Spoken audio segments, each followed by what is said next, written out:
The last time I inspected my hives, I noticed that this one was getting a little crowded. I didn't see any queen cells, which could be a sign that the colony is getting to swarm, so I wasn't worried.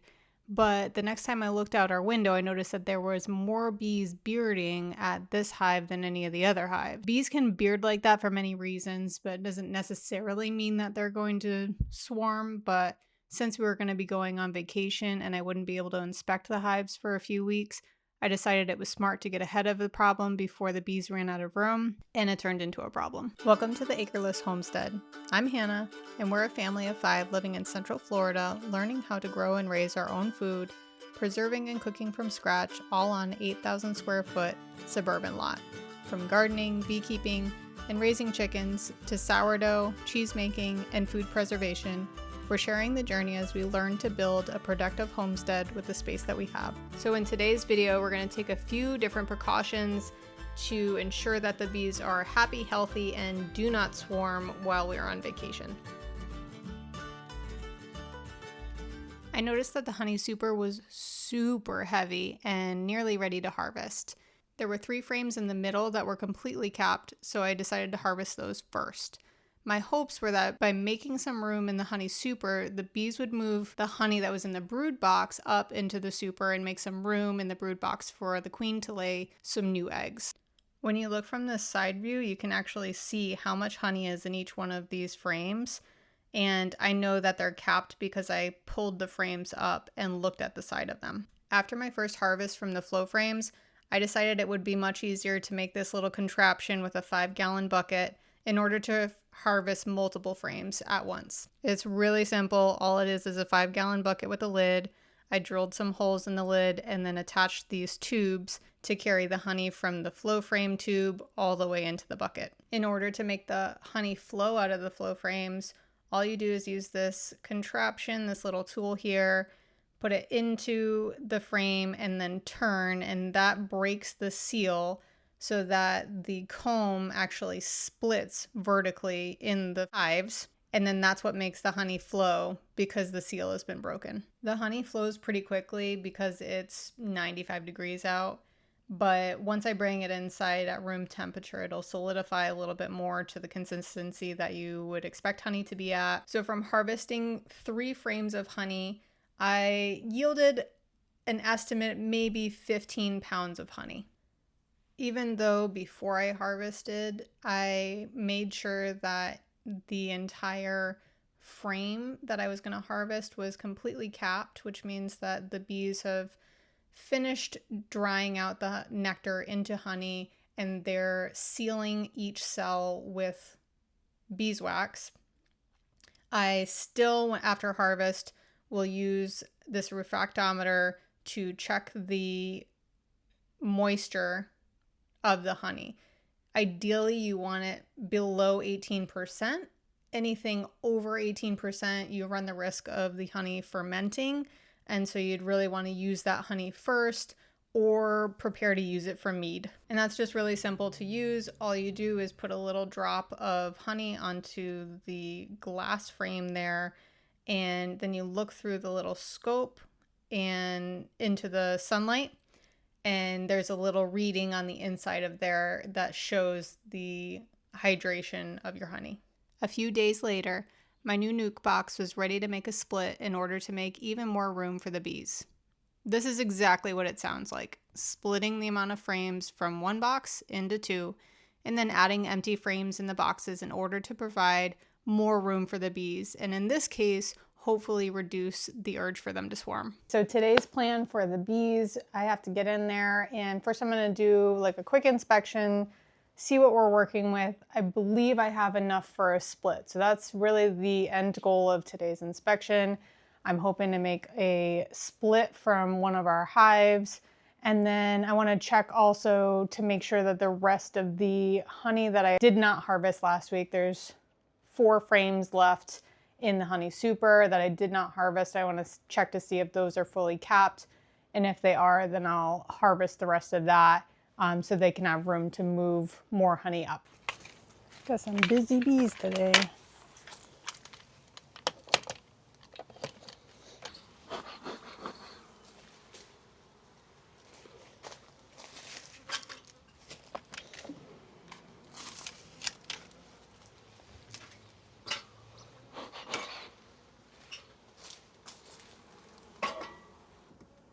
one's still pretty heavy.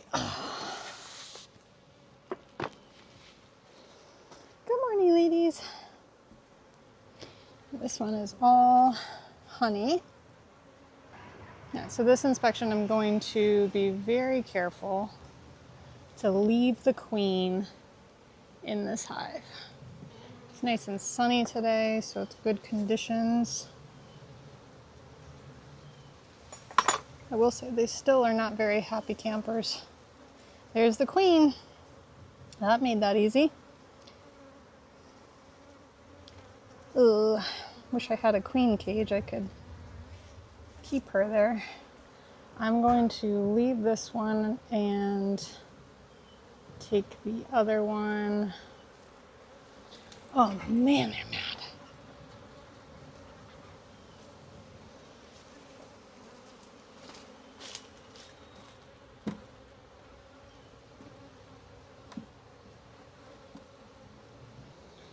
I want to make sure that I bring some eggs with me. And there's eggs in here. So I think I'm going to take this one too, because there's some capped brood. Just make sure the queen's not on this one now.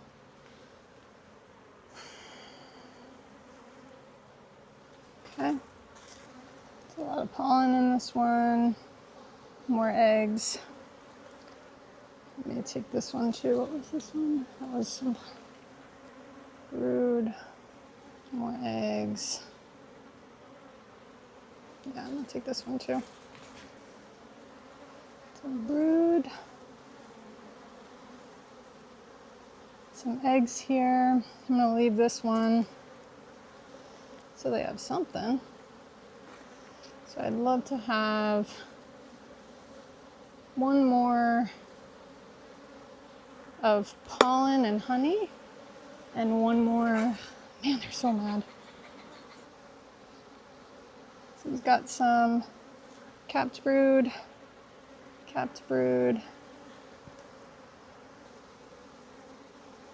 I don't see any eggs in this one.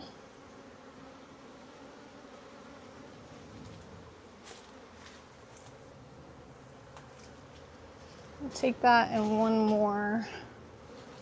I'll leave this one. And probably take this one. Just make sure that there's no, oh yeah, that's a heavy one. No queenie. And I'm taking plenty of bees with me here. Pour it in. I'm going to push these close together and close this one up. Put the roof on this one. And obviously I'm not going to, ooh, what's going on here? I'm not going to harvest honey like right away because they're pretty pissy. But I will close them up probably and come back a little later. I might just close them up for a second, stay in my suit. Just want to make sure these are not swarm cells. They're not, they're just drawn honey or comb. Oh yeah, full of honey. All right, move that up, girls. I'm gonna get the brood nice and close to each other and put all the new frames in here. Let's do 2 on this side. Oops. And 3 on the other side. So hopefully this will give them a little bit more room, give them something to do. Sorry to smoke you, sorry, but you're being mean. There you go. Move out of the way.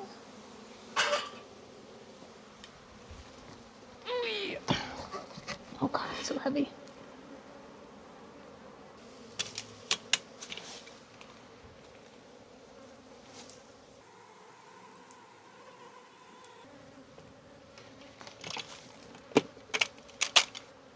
Just check this while I'm here. Yeah, still Not 100% capped on this side. So I may even wait a couple days actually, now that I see that. See you later, girls. Good luck.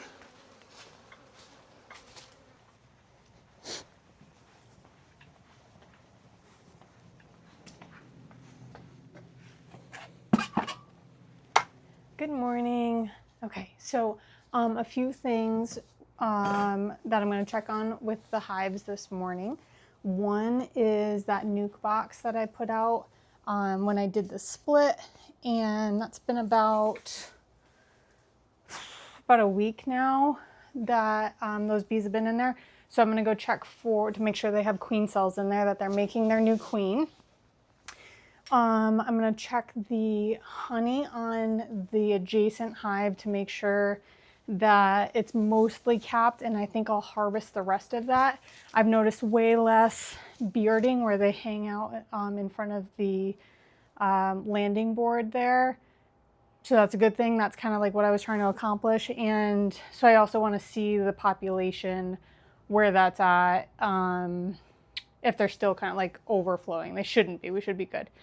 And then I also have this frame. It's a foundation frame that was just full of honey, and I froze it from last season. I just defrosted it, and I'm going to throw that in the nuke box. And there's one frame, I'm hoping it's all still just plain honey, that I put in the nuke box from the original hive that I want to take out because it's foundation-less, and I want to try to cut out the honeycomb and like have the full honeycomb to eat, and you know, for cheese boards and stuff like that. So I'm just going to swap those out, and I probably won't do an inspection on the other two hives until next week.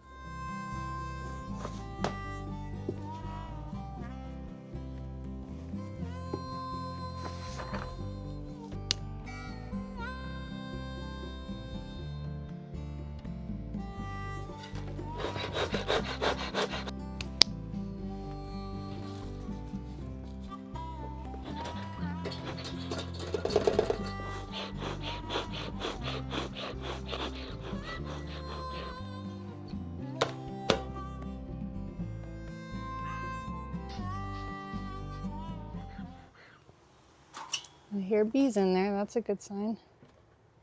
I think this is the one that I wanted to switch out.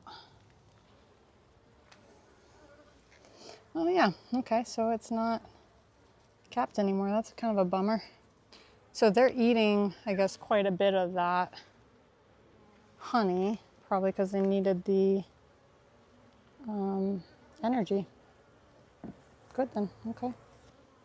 Rude. There's a queen cell. All right, let me show you guys. See it? Right here, this is a queen cell. It's capped on the bottom. That means that there is a queen in there. And she has not hatched yet. Oh, here's another one. Two more. Two more there. Good news. Okay, good. None here. Oh, one here. Right there. See it? Good stuff. Okay, good. All right, lots of bees in here. We're good. Won't disturb you guys too much. I'll let you guys do your work.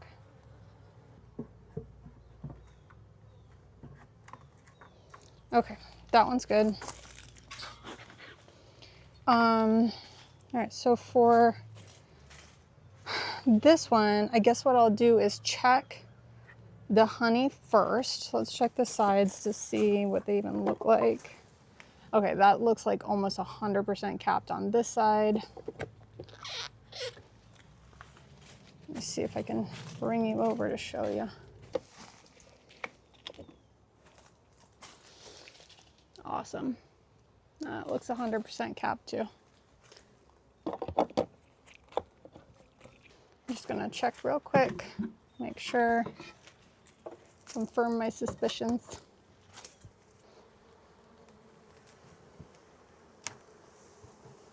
Awesome. Okay, so what I already harvested this one, this one, and this one. I'm thinking I'll harvest 1, 2, 3, 4. I want to check to make sure that they're all capped. So I'm just going to check this one and this one because I know that from the outside of both of those are fully capped. And I want to disturb the bees as little as possible. Oh yeah. Fully capped. So beautiful. So beautiful. Yep. That one's also fully capped. Amazing. And I can see down into the other one that the 4 ends are fully capped. So what I'll do then, I'll harvest these 4 first. I'm going to set up the harvest thing on the bucket on this side. After I'm done harvesting, I'll come back later this afternoon because I don't have time to do both right now. And what I'll do is I'm going to add, I suspect, because I put, how many? 5, I believe, empty frameless, foundationless frames into the bottom. I suspect that some of them may not be full. So I'm going to replace it with this one. So this will be for later. And this will be for now. Part 2 of honey harvesting for spring of 2027. 26. Oh boy, that's already coming out.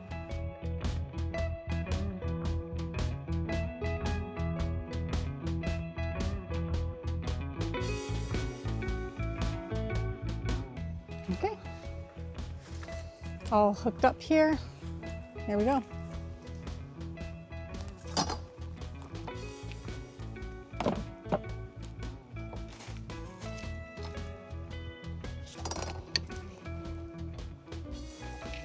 Here comes the honey.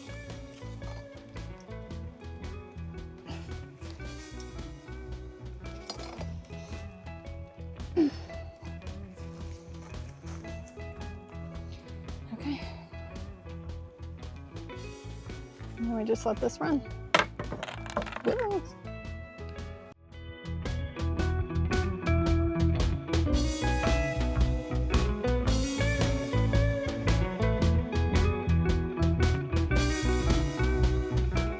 Okay, all 7 frames are harvested from Hive 2.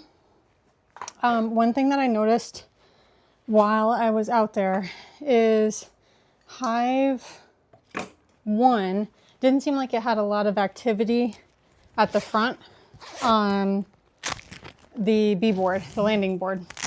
So, and I put my, I'm sure my hair is crazy. I put my ear up to the side of the hive and also didn't hear very much activity. So I'm wondering what's going on with that. So when I come back to do my regular inspections, maybe even this afternoon when I put that one frame of honey into Hive 2, I might just peek in there and check out, see what's going on, make sure bee numbers are up. But good honey harvest, good for now. After all was said and done, all 7 frames yielded a little bit over 20 pounds of honey. I filtered that out and here I am pouring it into smaller jars to bring to my friends. I was really actually surprised that the first 3 frames actually yielded much more than the last 4 altogether. But I guess that is not uncommon since the last 4 were harvested from the outside frames versus the first 3 were smack dab in the middle.